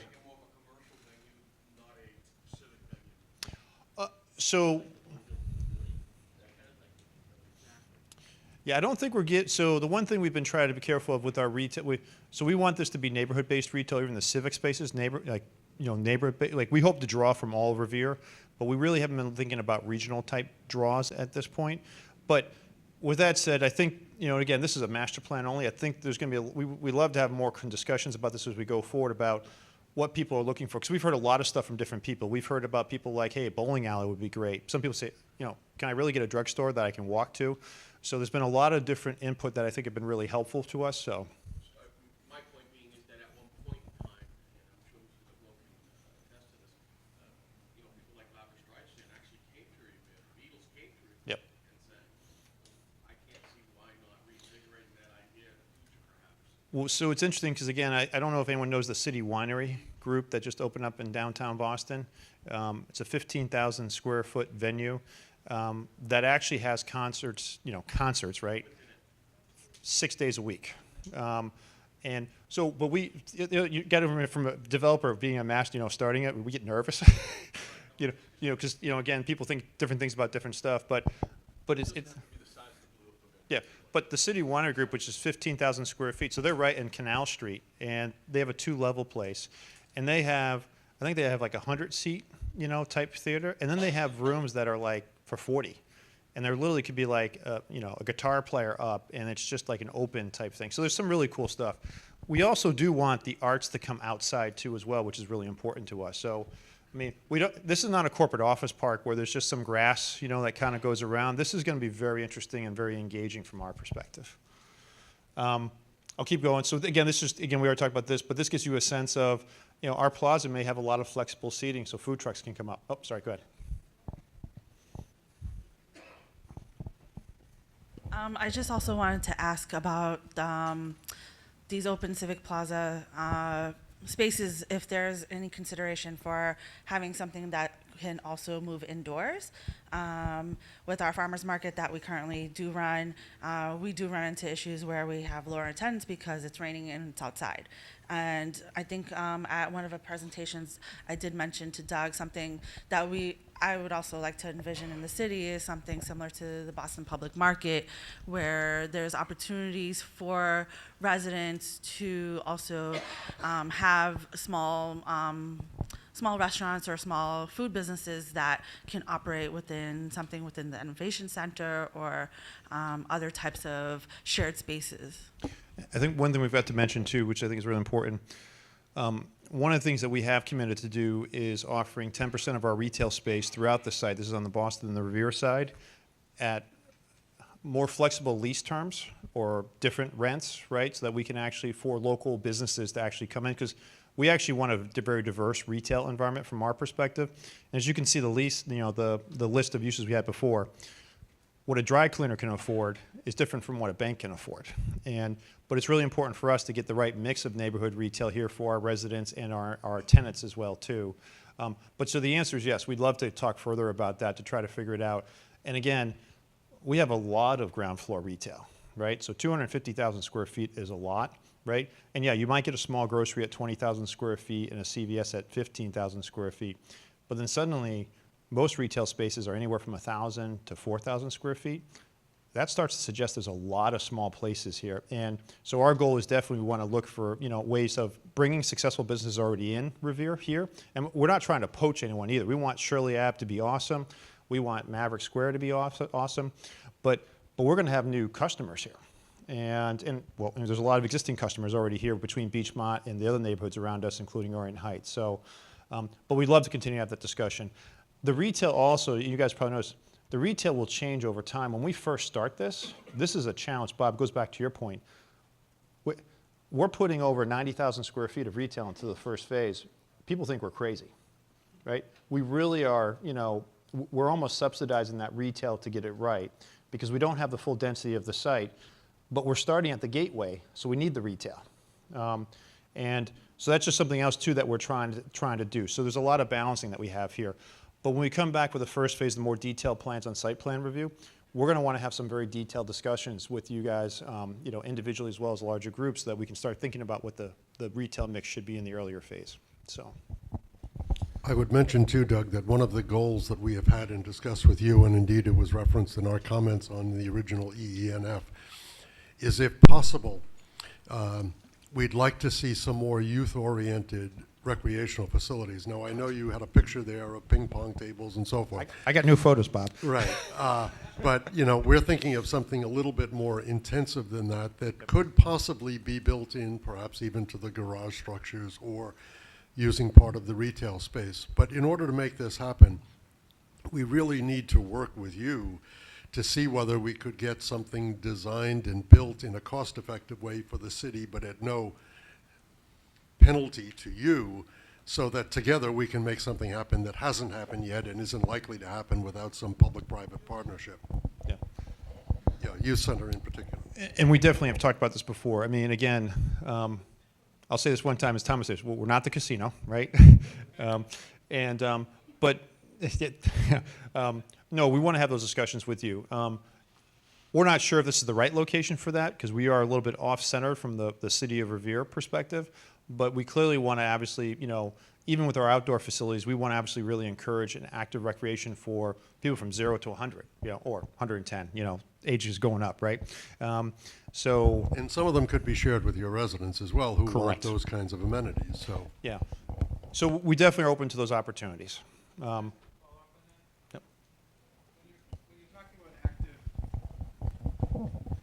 When you're talking about active recreation opportunities in the open space, what are you thinking about? Give me 8 slides and I'll go through it. All right. So I'm going to move off the civic because the next part was the public open space network. So we had done a larger open space presentation last time that we were here. But again, this was just kind of an overview plan, again, to give you a sense of the 40 acres. But I have some better slides that go through it. So this is, a little delay here. So this is the large central park, right? So the large central park, it's so big, it's going to have a mixture of uses throughout, or, open space zones through it. Part of it is, some of it's just large open playing fields, right, that are open, right? So it means that this could be Saturday, the kids' soccer, when they put the cones out, in the morning type of thing. This could be unstructured recreation just during the day. It could be something more formal at night type of thing. But we have a 4-acre field in the middle of this 15-acre common that literally is just a flat open space, right, which allows multiple groups to use it, either in a structured, unstructured way. And it's meant to be managed. There are also smaller parks that end up inside of it, too, that might be smaller recreation zones. And again, this is showing more passive use, but I want to just at least show you this. We also then have this active, we call this, it used to be called the sporty spine, but that kind of has died. It's an active zone. We don't know what we're going to call it yet. It's a series of linear parks that go all the way through the site, that go through it. And here is where we start to see much more active recreation, right, that are different levels. Some of it might be playscapes. Some of it might be table tennis. We're also looking at doing parks that, ADA, accessible parks, which also is really important, so that the parks we do design. Some of them may be very traditional play structures, but some of them might be more innovative play structures, right? So the idea is that we're looking to accommodate different groups. Pickleball is something that was brought up to us recently. Bocce courts as well, too. So again, the idea is that we're not targeting one specific demographic for active recreations, but we're looking at a very broad range. And also, we can't forget about the dogs. So just so you guys know that our new residential communities that we open have a lot more dogs than they have kids. And so there's actually one apartment complex in Boston that has 70% of the residents have a pet. So, which is quite extraordinary. We used to be at like 5 or 10%. Most buildings average 35 to 40% pets now. Apparently, pets are more popular than kids. I don't know why, but or they try the dog first and they see if they can live together with the dog and they go from there, I guess. But so this is going to give you a sense of the precedent images. Now, this is at the master plan level, so when we come back for each detailed phase, we would actually present very detailed exactly what we are thinking of. So then we'd be saying, okay, so this is what we have here, here's what, so we'd be beginning to detail designs. We're still at a master plan phase at this point.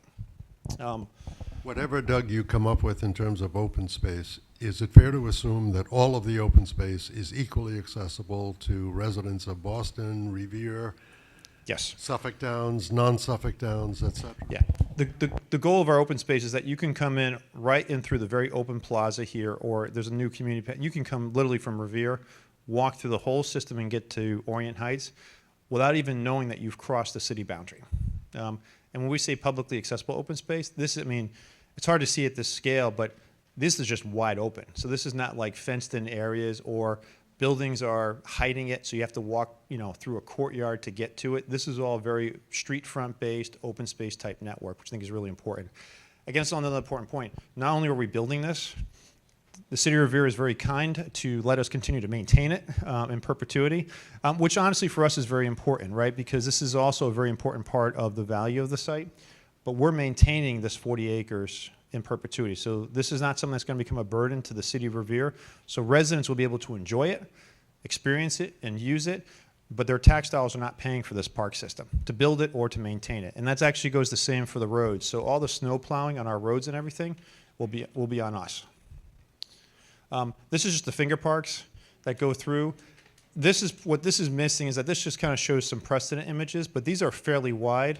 This is where you'd actually may have a playground structure hidden in a grove of trees, or we could have a bocce court. Like these linear parks too will also have something, but whereas the active zone is very active, this quiets down a little bit, and there's a mixture of passive and active zones as we go through this. And to be honest, as we get into the phasing, once we're approved, we're going to come back to the community and look or talk to also other professionals to say, okay, what can we do in this first phase? What do we do in the second phase? And the idea is that over time it becomes really a robust open space network.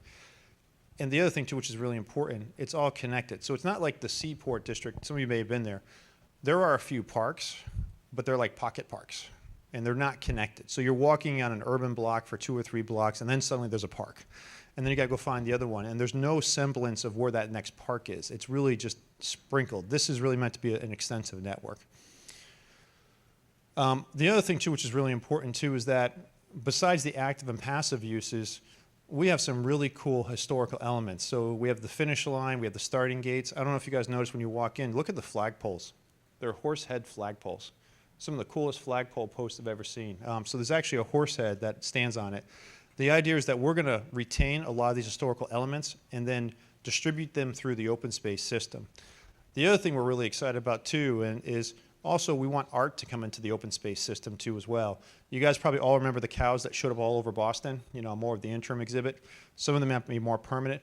But the idea is that this is not meant to be just grass without any interesting character. It's meant to be something very interesting as we go through it. And then this just shows you the robust tree canopy strategy. I don't want to go, we talked about this last time, but the other thing too is that it gives you a sense of even in the Central Park, we have tree groves, we have different types of street trees. The idea is it's meant to be a very robust park system with very native landscaping and vegetation as well too, so we're really excited about it. And again, this just kind of shows you today, here's our site. This is open space that we've identified on maps and plans throughout Revere and East Boston. And today, obviously, there's no open space on our site. That's usable, right? You can't get into the infield today to use.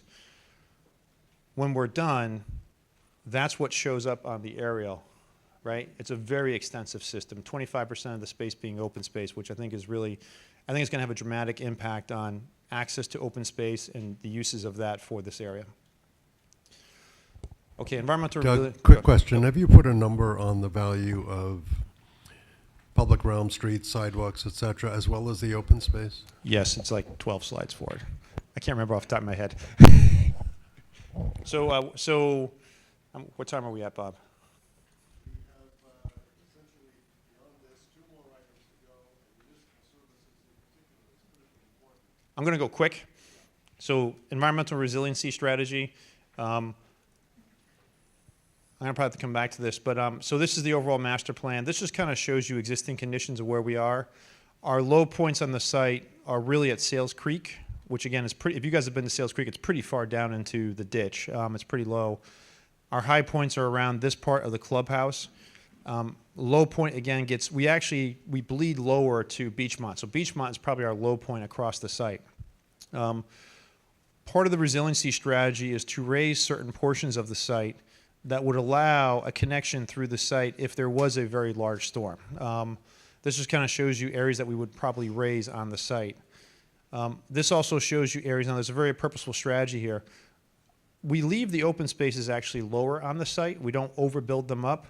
And the goal is that the open spaces can absorb a lot of rainwater and a lot of surge if there's a really large coastal storm event. So what you're seeing here is that the yellows and orange are above the 100-year floodplain. And this is a future floodplain too. This is not just even current floodplain. This is looking at future floodplains. And the light greens and the darker greens are a little bit lower. And the idea is that it allows us to capture and retain a lot more stormwater and surge within the open space areas. And again, it's on a temporary basis. I give you a sense of, this just shows you quick. So we are working, VHB, who is one of our permitting consultants, we're doing a detailed climate change model on this site. So we're actually studying the effects through a model of sea level rise from now through 2070, and we're looking at sea level rise of 4.2 feet. All right, so we're studying it today condition, 2035, and 2070, and we're studying at no sea level rise.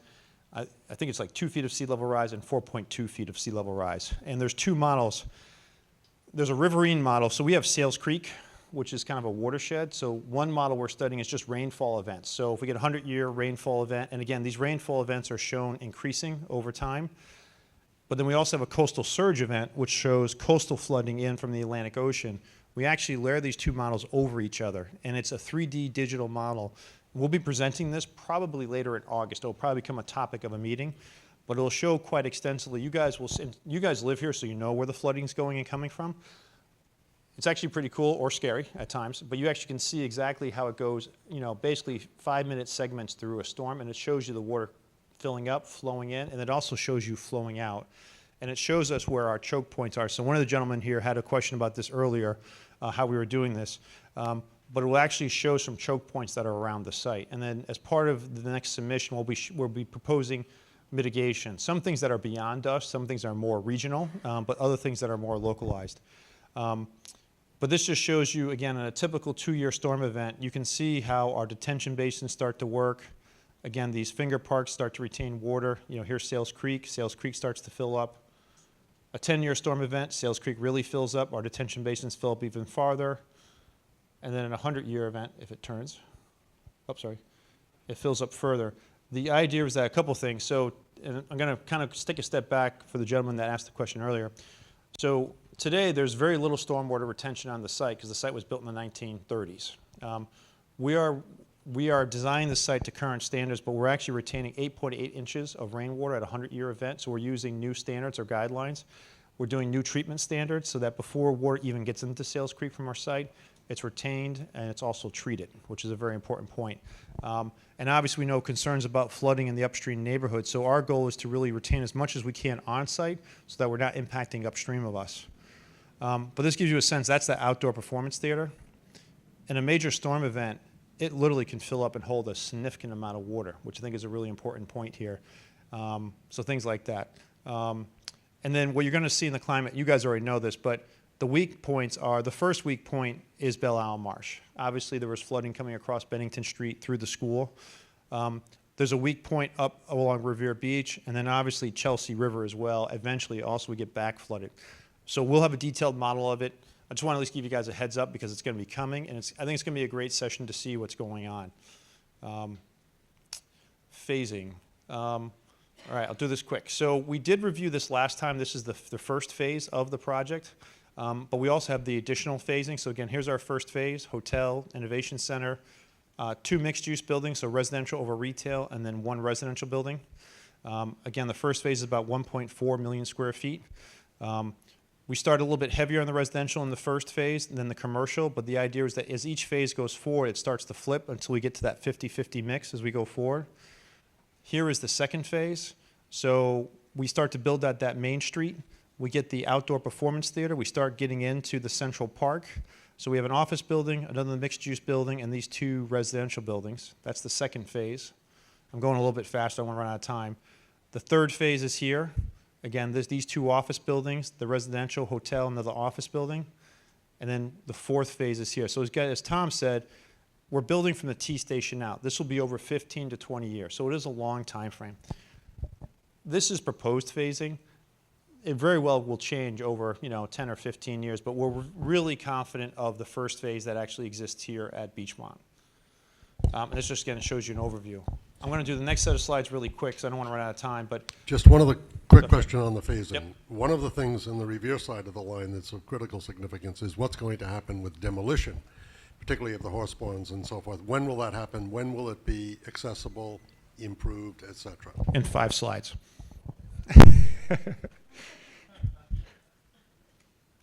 I'm ready for Bob. Some days.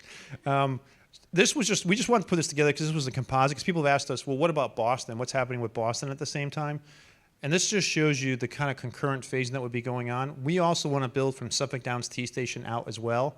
So the idea is that in the earlier, this is kind of phase one. There's a phase one Revere and there's a phase one Boston.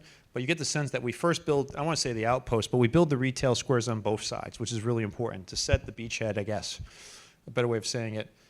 Then the second phase is we cross-connect the park system, which is really important from our perspective. So you get the second phases, and then you get the whole central 15-acre common that goes with it. The third phase is really building out the rest of that Main Street retail district. And the fourth phase works its way back to Route 1. And then we call this the Panhandle, but Boston has 5 phases, but there's more land, and eventually we get out to here too as well. But I just wanted to show that. So, Bob, so here's the slide. So people have asked us about the horse barns and the this facility here too as well. So the horse barns all come down next year. And they probably come down by June of next year, pending permits and how we go through this process. Because our first phase basically sits all the way here. And we don't want to leave the last third of the horse barns up. The idea is that we are going to completely demolish all of the horse barns through here. The first phase goes to here. We might have a temporary surface parking lot here that then connects up to Tomasello. So the idea is that when someone drives down, it'll feel like this has all at least been completed, even if a portion of an interim phase, which is really important to us. This is a really large building, as you guys already know. This building to take down by itself is almost $10 million. I mean, it's a huge cost. So we're going to probably leave this to the second phase because we can actually build all of Boston first phase and all of Revere without touching this building. The building will be closed. It'll be, decommissioned. But eventually then when the second phase goes forward, this building will come down. We've talked about trying to take it down earlier, but we don't want to commit yet because we just, we're trying to do so much on the other 2 sites. So you will also see what we call surcharging. So this was formerly filled area or used with fill materials. We have to surcharge the roads with, when we say that, we have to actually put big mounds of dirt on the roads so that they settle the road so that when we put the utilities in, they don't crack 10 years down the road. So there will be things going on the site. So as we're finishing this phase, there will be dirt piles, for lack of a better word, that will be on future roadways in the second phase, preparing the second phase for its advancement. So a lot will be going on the site, just so you guys know. Can I ask a more specific question on the demolition phase, particularly in Revere? Yep. What will Winthrop Avenue and Washburn Street look like after the demolition takes place? In other words, will it still look like, the same sort of fencing and so forth that there is now, albeit without the horse barns behind it, or will it be opened up in some way? So we'll be under construction right behind it. So Bob, the answer is it will probably be a similar condition still for a couple years, right? It might be more construction fencing versus the red board fencing that we have up today. But the answer is as soon as we demolish it, we're going in and we're going to go build it, right? But what will happen is at the end of the phase 1, the construction fencing or the fencing will end up now back here at the backside of phase 1. So it will really look like when you're on Winthrop, you'll be shocked. It'll be just completely open. We are working on a rendering that will show the before and after view from Beachmont Square, which is not done yet.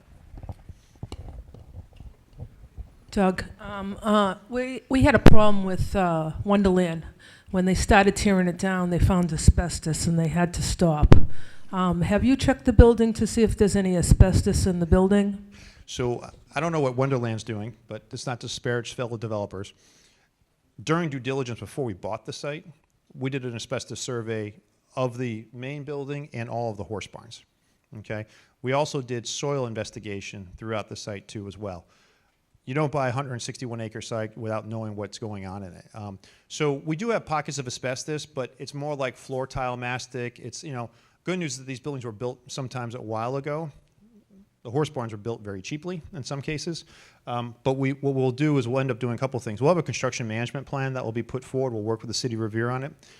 We'll have an extensive rodent control survey before we even start demolition. We'll do pre-abating before we even start demolition. And then we will do asbestos remediation before any demolition happens on the site. So, because I'll tell you, it's a lot more expensive to discover asbestos once you start to demolish, because once you mix it, you have a nightmare on your hands. So, Doug, just to follow up again on Bob's question about Winthrop Ave, or the Winthrop Park, the Revere Beach Parkway, Winthrop Ave section. Again, that's a heavily traveled area. During the tearing down of those stables, the path, the walkway that's there is not going to be restricted? There will still be the same use of that walkway, or will it be? So I think, and again, I don't want to misspeak, right? So the good news is I think what we have today is we have your side, well, we have the Revere sidewalk, we have a fence, then there's actually a parking lane and a drive lane before the horse barns appear. So I really don't think that we would need to get rid of the sidewalk or take over the sidewalk because we have space. And then going forward, remember I talked about we're pushing the buildings back even further, so our buildings don't start for 25 or 30 feet. So there should always be a time where there could be a sidewalk there. The only thing I don't know is when we actually construct the new sidewalks, right, if there's some disruption. But our goal would be is that we know there's a lot of people on that side, you know, walking back and forth, and so the goal is to do whatever we do is doesn't prohibit pedestrian access down that stretch. It's most likely we're going to leave the fence line where it is because it's just easy and convenient. Given our commitment to trying to get people out here at 8 o'clock, can I suggest we jump to exactly that? How's that? Okay. I'm going to move at a good pace. Sorry, this is going to be fast. All right. So these are the topics we're going to talk about quick. We're going to talk about assessment, you know, new assessments because of our project on our site, new tax revenue, and we're going to talk about both full build and phase one because I think it's important you guys understand what phase one is. We're also going to talk a little bit about employment generation as well too. We're going to talk about our methodology for costs in terms of, so we've worked with, so the City of Revere asked us to do the municipal impact analysis. We engaged Craig and RKG Associates as our consultant who's does this for a lot of cities. And so this is the results of their analysis. So this is not a developer's analysis. I'm just going to say that, okay? We do good analysis, but these guys are the experts, so they're the ones doing it. And we looked at very specifically police, fire, general government, public works, and public schools. And we also looked at net tax benefits. I mean, you're going to see this as the overall storyline, but overall storyline, this is a net positive for the City of Revere in terms of revenues. You're going to get a lot more revenues than you're going to get expenses, and we think we're probably very conservative on some of the expenses here too as well. But when we go through, we'll just show you what we have. So the first is, today, the horse barns portion of the racetrack are valued at $19.7 million, and the total tax base of Revere is $5.6 billion. So going back to Tom's point, this is really not contributing much to the economic vitality of Revere.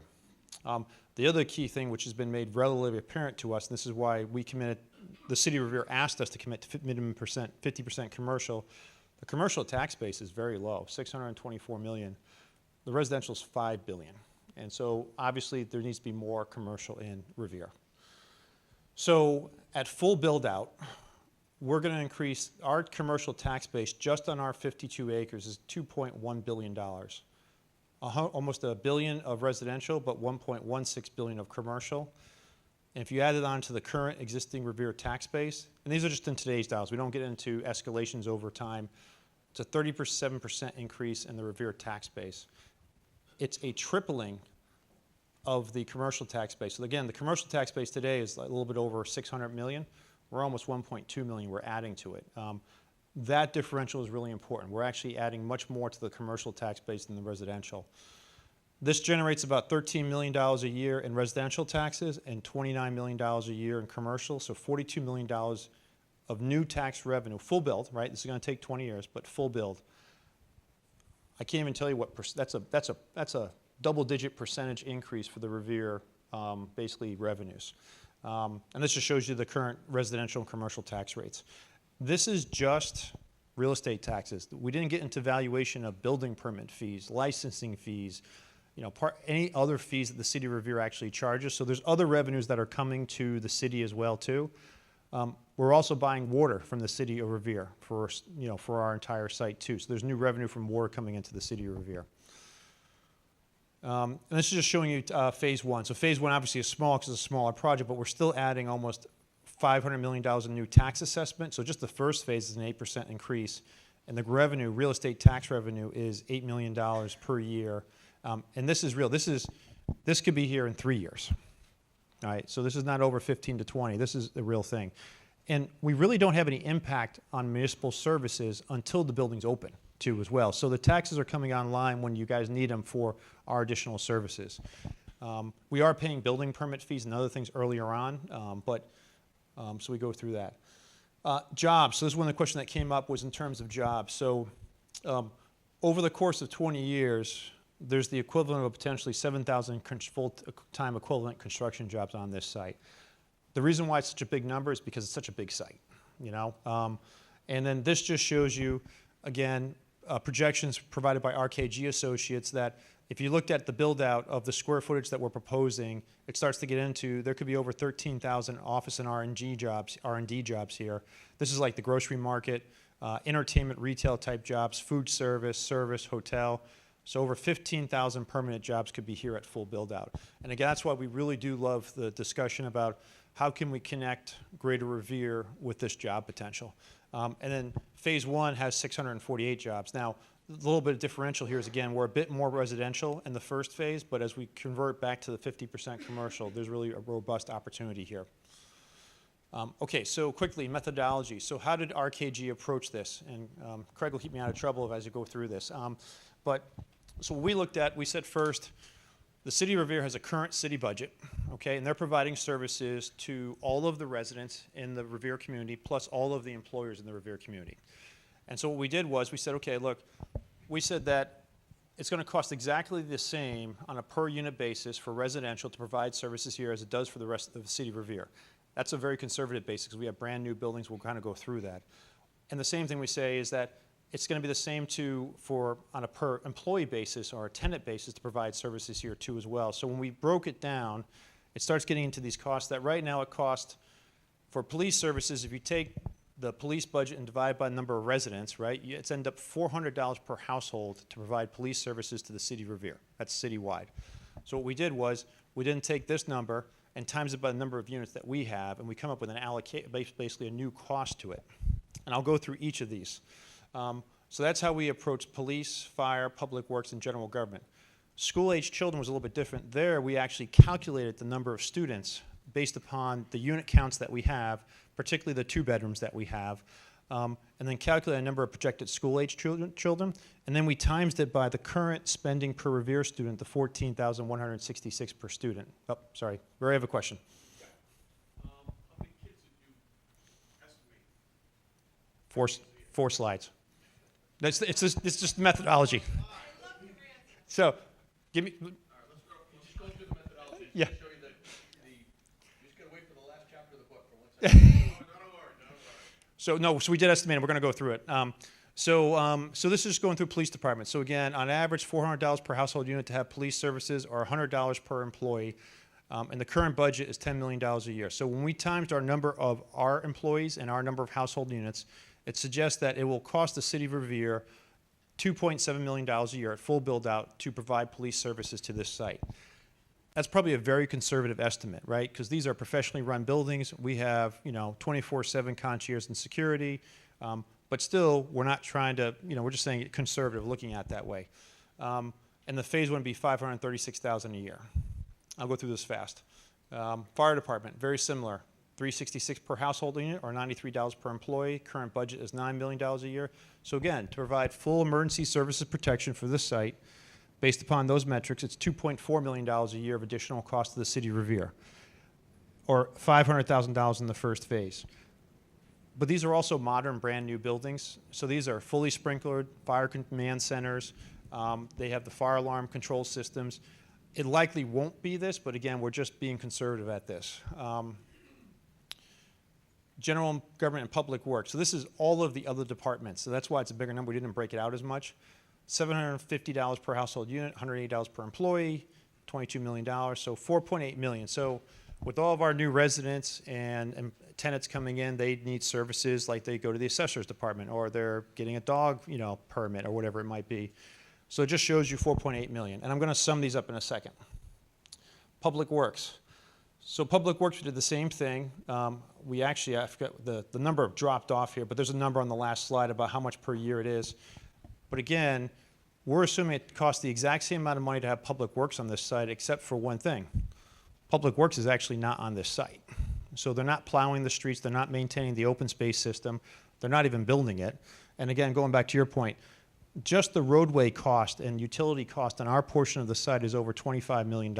This is not even Boston. We probably have close to $60 to $70 million worth of infrastructure improvements that we're building. The parks and open space system on this side of the site is just $20 million.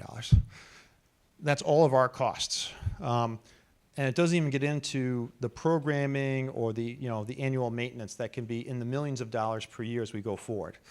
So how these costs are actually paid with, we actually do what's called a common area association. People are used to it with like the condo building, right? You pay your condo fees. Well, the buildings have an association that will end up picking up this tab. So each building will pay its share of these new costs. And it's something that we did at North Point in Cambridge. It's pretty typical. So we were very happy to let Revere plow, but Donnie was like, no, it's good, guys, you got it. Boston is just as generous too, so they're in the same boat. And again, we understand the burdens. This is a brand new site for both cities, so it's a lot of new roadway area. And this is, again, just gives you a sense. So this is the roadway area, pretty extensive network. And this is, we already know, the open space system. I think I already talked about this, but there's actually one, we talked about this last week, but it's still an important point. So we'll be buying water from the city of Revere, and water is a profit center for the city, which is very important. And Donnie wanted to make sure that we were buying water from him and not Boston. But the other thing too is, you guys may remember from last presentation, our long-range plan is actually to take all of the sewer through Boston. So rather than having our sewer on Revere go all the way around the horn, as we say it, so through the Revere system, through Chelsea to the Caruso pump station, we're going to build a dedicated bypass line that will go right to the MWA line down here.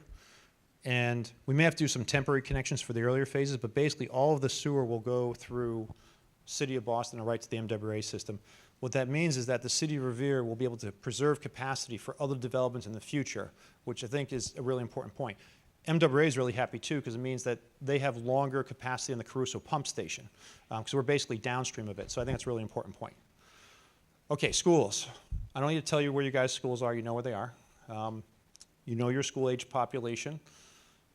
So a couple of things we went through. So again, we already Tom went through this, but it was really important to state that, so senior housing does not generate school-age children. Be really clear. It is age-restricted. It's 55 plus. Condominiums. We have definitely found condominiums, I think, well, Revere's experience, that some condominiums actually generate less school-age children. We didn't actually assume that, right? So we just assumed it was the same rate as the apartments. But what we did, again, was we went through the studios, the one-bedrooms, again, don't generate school-age children. So it's really the two-bedrooms that really start to generate the school-age children. So we went through the analysis, and we're looking at, over 20 years, we will generate at least 70 new students in the school system, okay? That is spread over 14 grades, so pre-K, kindergarten, and the 12 grades, right? It starts to suggest that we're probably only adding 4 to 5 school-age children per year. And it's spread out. But still, there's a cost to the school system, almost $1 million a year. And then phase one has a little bit of higher concentration because, again, we have more units in the first phase. So we have 28 students in the first phase. So we did look at the first phase too as well. But if I go forward, so here are all the costs that RKG went through and estimated. So at full build, $12 million a year for the city to provide services to this site. And again, I think some of these numbers might be conservative. And we have heard from, from the superintendent and others that, not all kids cost exactly $14,000 per student. Some might be more depending on, what their needs are and everything. But on average, that's what it is. But the reason why I bring it up is that our revenue is $42 million of new tax revenue. There's the cost. So Revere actually has $30 million more of tax revenue that doesn't need to provide services to this site. And on the phase one, it's 8 million minus 2.8, so over 5 million. This suggests that if you look at the net revenue, bonding capacity means that Revere could invest in capital projects worth over 400 million.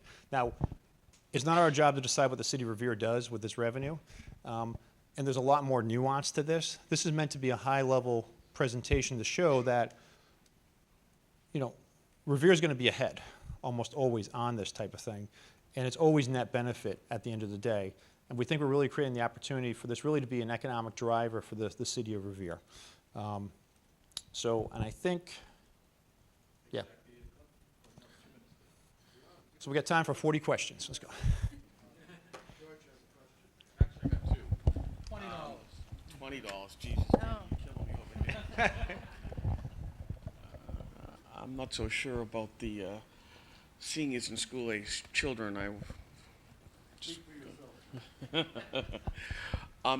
That said, all jesting aside, I'm not in tune with the the number that you're talking about, 70 for school-aged children, my estimation is between 125 and probably 250 children per year we probably gain on average. And that's just a guess, but I can get hard numbers. My understanding is, though, that we haven't increased our numbers as far as units no more than 1,000 per year. So they're coming from somewhere, because obviously we have an already stated base of construction and old housing, and then you have new construction. So they're coming from someplace. Where they're coming from, we can obviously gather that data from the school system and find out the exact methodology as to, are they coming from new construction, are they coming from old construction, and have a better idea for that. And that's obviously something that can be debated later. It's just my question. Yep.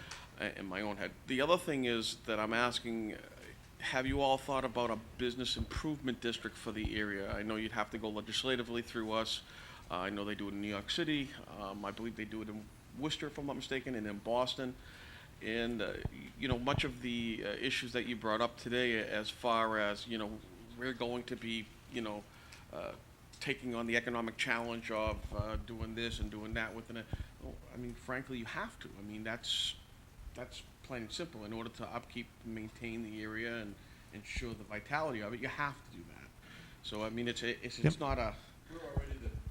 We're so what you bring up, yeah. So what it's called? It was called an ACER, which is a very technical legal term, but it was like an area of it was like a common area easement and covenants between the buildings. So literally, there'll be a 45 building bid improvement district base. But it's a private district. So without the legislation, you're going to do it through contractual correct. Agreement. Because they're still private roads, right? You know, publicly accessible. Exactly. But the idea is that we as developer will control it for a long period of time because it's too important to us. But at the end of, you know, the project, right, the idea is that it gets turned over to the 45 building and they have an association that literally will be professionally managed, and they will do this. Like, they all get an allocation of costs for plowing and open space maintenance, and it becomes that kind of an improvement district. And because you are, you know, coming forward, being forthright, this is the first time I've ever seen, and to your credit, a developer actually provide, you know, a credible outlook as to cost comparatives for being here, so to speak. You know, there's much that we want, but there's also much I want to express to you, how much, you know, me personally, and I know the council, are willing to work with you to help make this come to fruition. That's why I brought up the bid, that's why I brought up the TIF. You know, and I want to let you know that even though we're going to have differences, and we're probably going to express them in different ways, you know, for the long term, I'm here to support this project. It's an excellent project, and I do want to thank you for presenting what you've done tonight. Thank you. Thank you. And I think one thing going back to, so we definitely are not saying that there won't be school-age children here, right? Because there will be. We definitely see that the newer products tend to generate a lot less school-age children. They generate a lot more dogs. By the way, cats are just not as popular, just so you guys know, for some reason.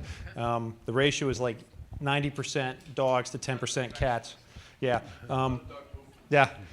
So dog parks, I think one of the images was dog parks, which is really important. And also the Friends of the Belle Isle Marsh talked about dog parks too, because right now people use the Belle Isle Marsh as a dog park, which is probably not good for that ecosystem. The other thing too, Councilor Retenno, going back to it, this is what it costs for 70 kids, right? So the idea is that, okay, so, I mean, what happens if, you know, an RKG is not usually wrong, right? So I'm going to say that clearly. But let's say if it doubles, right, just for, you know, 140 kids. All right, so that's 2 million, right?